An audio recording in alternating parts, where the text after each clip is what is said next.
বা শুভমান গিল, সূর্যকুমার যাদব। তৃতীয় টি-20 দলে ফিরছে বিরাট কোহলি, রোহিত শর্মা। ম্যাচ হারের পর কঠিন সিদ্ধান্ত নিলেন গৌতম গম্ভীর।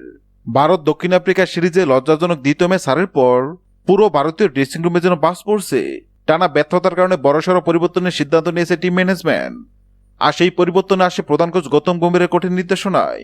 তৃতীয় টি-20 ম্যাচে একাদশে জায়গা হারাচ্ছেন শুভমান গিল ও সূর্যকুমার যাদব। আর দলে স্বাভাবিকভাবেই ফিরছেন ভারতের দুই মহাতারকা বিরাট কোহলি, রোহিত শর্মা। কেন বাদ বলেন শুভমান গিল ও সূর্যকুমার যাদব? শুভমান গিলকে দীর্ঘদিন ধরে ভবিষ্যতের ব্যাটিং স্তম্ভ হিসেবে দেখা হলেও সাম্প্রতিক টি-20 ফরম্যাটে তার পারফরম্যান্স একেবারে হতাশাজনক। দ্বিতীয় ম্যাচে গিলের গোল্ডেন ডাক ভারতের ম্যাচের শুরুতে অন্ধকার ঠেলে দেয়। পুরো সিরিজ জুড়ে তার স্ট্রাইক রেট ও শট নির্বাচনে প্রশ্ন উঠেছে। গম্ভীর স্পষ্ট জানিয়েছেন, ফর্ম না থাকলে বড় নাম হলেও দলে জায়গা নেই। Suryakumar Yadav back to back ব্যর্থতা। বিশ্বে নাম্বার 1 টি-20 ব্যাটসম্যান হিসেবেও সূর্যকুমার যাদব এখন ভীষণ খারাপের মধ্য দিয়ে যাচ্ছেন। দ্বিতীয় ম্যাচে মাত্র 5 রান করে আউট হন অধিনায়ক সূর্য। তার নেতৃত্ব, শট নির্বাচন সবকিছুরই দলকে হতাশ করেছে।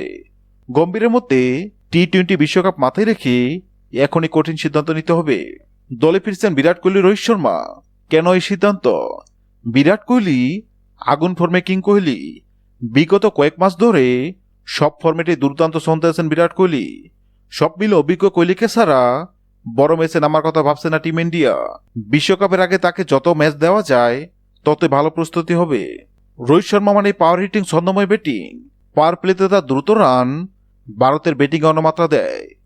গম্ভীর ও সিলেকশন কমিটি মনে করেন রোহিতের অভিজ্ঞতা ছাড়া বড় ম্যাচ জেতা কঠিন। এছাড়া রোহিত কোহলি যদি ভারতের ব্যাটিং লাইন আপে স্থিরতা এনে দিবে, যা দ্বিতীয় ম্যাচে ভয়াবহভাবে অনুপস্থিত ছিল। গম্ভীর বলেছেন, এই মুহূর্তে ভারতকে সেরা কন্ডিশনে নিয়ে খেলতে হবে। যাদের ফর্ম ভালো তারাই খেলবে। এই স্পষ্ট অবস্থানই দেখিয়ে দিল ভারত এখন বিশ্বকাপকে সামনে রেখে সিরিয়াস মোডে ঢুকে পড়েছে। হ্যাঁ দর্শক, আপনারা কি রোহিত ও কোহলিকে আগামী ম্যাচে দেখতে চান? অবশ্যই কমেন্ট করে জানাবেন। ভিডিওটি ভালো লাগলে লাইক দিবেন এবং সাবস্ক্রাইব আমাদের চ্যানেলের সঙ্গে থাকবেন। ভিডিওটি দেখার জন্য আপনাকে অসংখ্য ধন্যবাদ।